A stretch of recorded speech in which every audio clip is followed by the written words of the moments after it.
कोई एक विचारधारा, संस्कृति, सभ्यता या क्षेत्र को लेकर किसी राष्ट्र का जन्म होता है और जब उस राष्ट्र के अंदर फिर से वही टकराव दोबारा बढ़े तो उसका अंत निश्चित हो जाता है। Afghanistan, Syria, Yemen, Sudan, Iraq, Lebanon से लेकर अब यही सब कुछ बांग्लादेश में शुरू हो गया है। या कहो बांग्लादेश में अब जो कुछ घटित हो रहा है वो बांग्लादेश के अंत की कहानी का इतिहास अभी से लिखना शुरू कर रहा है।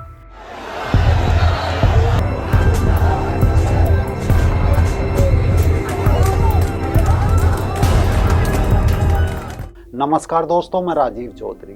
5 फरवरी को ढाका के धान मंडी में जो कुछ हुआ वह आज 17 करोड़ की आबादी वाले बांग्लादेश में एक नई लड़ाई का उदय है।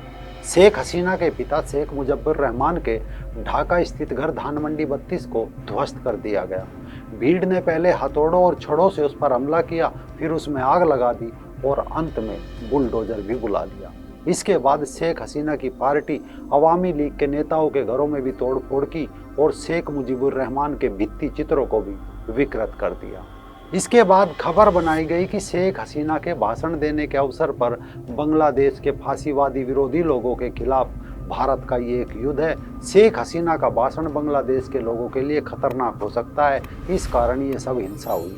लेकिन सच्चाई ये थी कि हसीना के बोलने से पहले ही उनके पिता के घर पर हमला हो चुका था और अगर कोई ये ना देख पाए कि हमला पहले से ही योजनाबद्ध था तो वो अंधा होगा।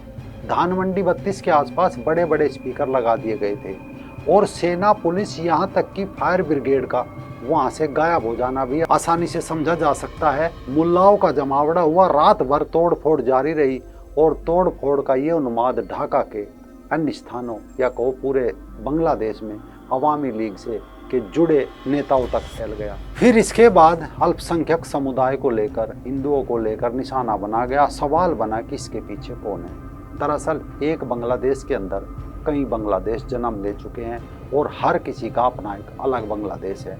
इसमें एक बांग्लादेश के संस्थापक शेख मुजीबुर रहमान है, जिसने पाकिस्तान से मुक्ति के लिए बांग्लादेश के अंदर बंगबंधु सेना बनाई थी, जिसे भारत की सेना का साथ मिला और 1971 में बांग्लादेश को पाकिस्तान से मुक्ति मिली। शेख मुजीब ने सत्ता संभाली, युद्ध से तहस नहस बांग्लादेश के पुनर्निर्माण में लग गए, लेकिन हर एक परिकथा का एक दुखद अंत भी होता है। 1975 आते आते चीजें उनके हाथ से निकलने लगी। मजहबी जिन बोतल से बाहर आने लगे, मस्जिदों से तकरीरें गूंजने लगी। नतीजा 15 अगस्त 1975 की सुबह सेना के कुछ जूनियर अफसरों ने शेख मुजीबुर रहमान के 32 धान मंडी स्थित इसी आवास पर हमला बोल दिया। पहले उनकी पत्नी बेगम मुजीब को गोली मारी, फिर बारी आई उनके दूसरे पुत्र जमाल की।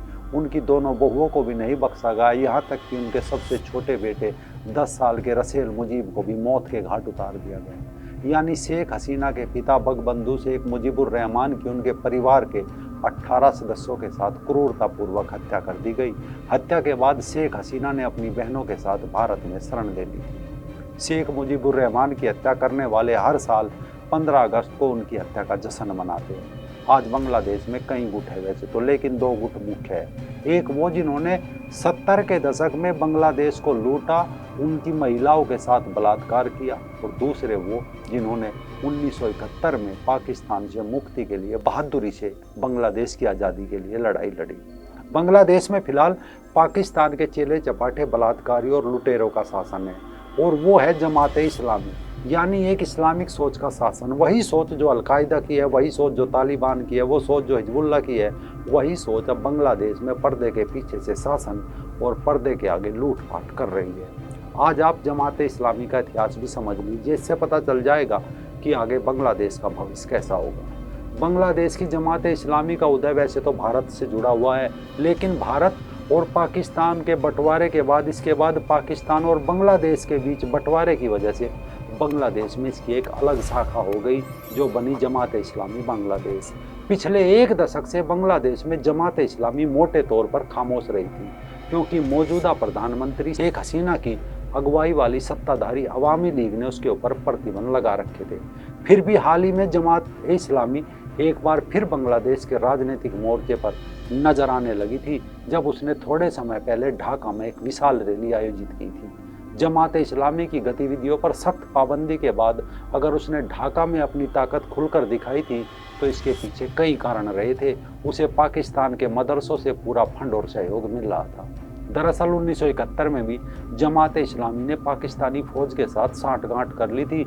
जब बांग्लादेश ने आज़ादी हासिल कर ली तब जमात वहाँ की राजनीतिक व्यवस्था का हिस्सा बन गई और उसने इस्लामिक हुकूमत स्थापित करने के लिए चुनाव भी लड़ना शुरू कर दिया था।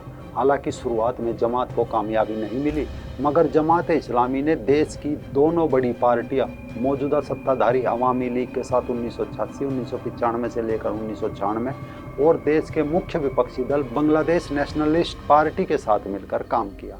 शेख हसीना की अवामी लीग जमात को गद्दार और रजाकार कहती है क्योंकि हैदराबाद से गए थे और जमात इस्लामी का पाकिस्तानी प्रेम भी समय समय पर दिखता रहा। साल 2008 के चुनाव में अवामी लीग ने अपना चुनावी अभियान जमात इस्लामी के सारे नेताओं के खिलाफ युद्ध का मुकदमा चलाने के मुद्दे पर चला था।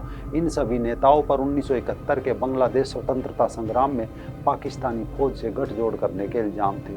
चुनाव जीतने के बाद शेख हसीना ने अपना वादा पूरा भी किया और 1970 के दशक के जमात के बहुत सारे मुल्लाओं को कैद और मौत की सजा दिलाने में मदद की। साल 2013 आते आते जमात के एक सियासी दल के तौर पर काम करने पर पाबंदी लगा दी गई और बांग्लादेश के ज़्यादातर नागरिकों ने जमात पर लगे इस प्रतिबंध का स्वागत भी किया। इसके समर्थन में रैलियां भी निकाली थी, मगर अब एक दशक बाद उसी नीति को पूरी तरह से उलट दिया गया।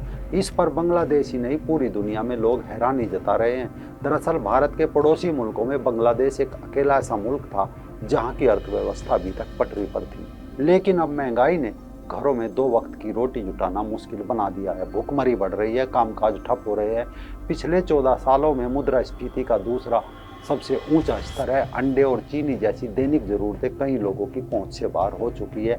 ढाका में एक जानकार बता रहे हैं कि अंडे की कीमत 135 टका प्रति दर्जन है, चीनी 135 से 140 टका प्रति किलो, सोयाबीन का तेल 200 टका प्रति लीटर और सरसों का तेल 250 टका प्रति लीटर तक पहुँच चुका है। लेकिन पाकिस्तान के चेले जमात और सत्ता में बैठे यूनुस को इससे कोई फर्क नहीं पड़ता। उल्टा बांग्लादेश के आतंकी संगठन हिजबुल तहरीर, ISIS, यहाँ तक कि पाकिस्तान के झंडे लहराने वाले गुट अब सड़कों पर खुलेआम घूम रहे हैं और सवाल पूछा जा रहा है कि इस समय बांग्लादेश का प्रधानमंत्री को या प्रभारी कौन है? अफगानिस्तान का तालिबान है या पाकिस्तान का शहबाज शरीफ? बांग्लादेश का प्रभारी मोहम्मद यूनुस या विरोधी छात्र समूह है जिसने शेख हसीना को सत्ता से बाहर करने में मदद की थी, या फिर वहाँ की हुकूमत जमात इस्लामी के हाथों में है?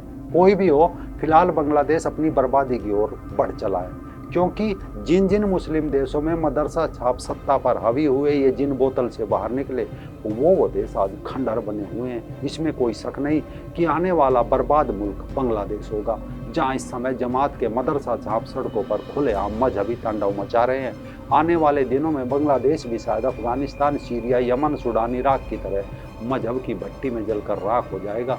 पहले आधे अल्पसंख्यक लोगों से लड़ेंगे, फिर शिया सुन्नी से आपस में लड़ेंगे, अंत में सुन्नी वहाबी टकराव होगा, क्योंकि हर एक मस्जिद, हर एक मदरसा एक दूसरे की नज़र में काफिर है।